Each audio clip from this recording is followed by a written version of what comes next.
এখন আমি third conditional সেন্টেন্সের কিছু উদাহরণ নিয়ে আলোচনা করব। থার্ড কন্ডিশনাল স্ট্রাকচার ছিল if plus subject plus if plus subject plus ভার্বের V3 প্লাস অবজেক্ট। আর দ্বিতীয় অংশ হচ্ছে subject plus would have could have. এর আগেরটাতে ছিল শুধু উড কুড শুড, আর এটাতে অতিরিক্ত একটা কি যোগ হচ্ছে উড হ্যাভ কুড হ্যাভ এবং শুড হ্যাভ ভার্বের V3 plus object. If I had seen him if plus subject plus had plus verb V3 plus object. If I had seen him, I might have told the news. I might have told the news. Subject plus might plus have plus told the news.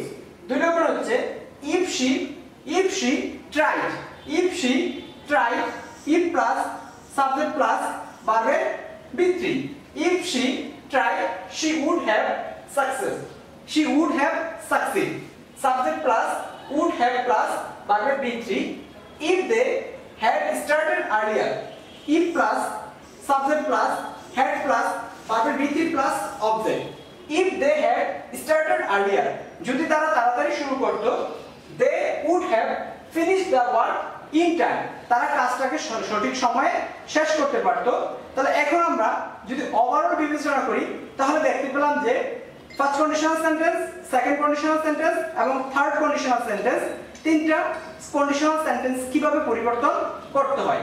এই ক্ষেত্রে একটা যুক্তিযুক্ত বাক্য দেওয়া থাকে, সেই ক্ষেত্রে আমাকে কি করতে হবে আরেকটা যুক্তিযুক্ত অংশ দ্বারা দ্বিতীয় অংশটাকে পূরণ করতে হবে।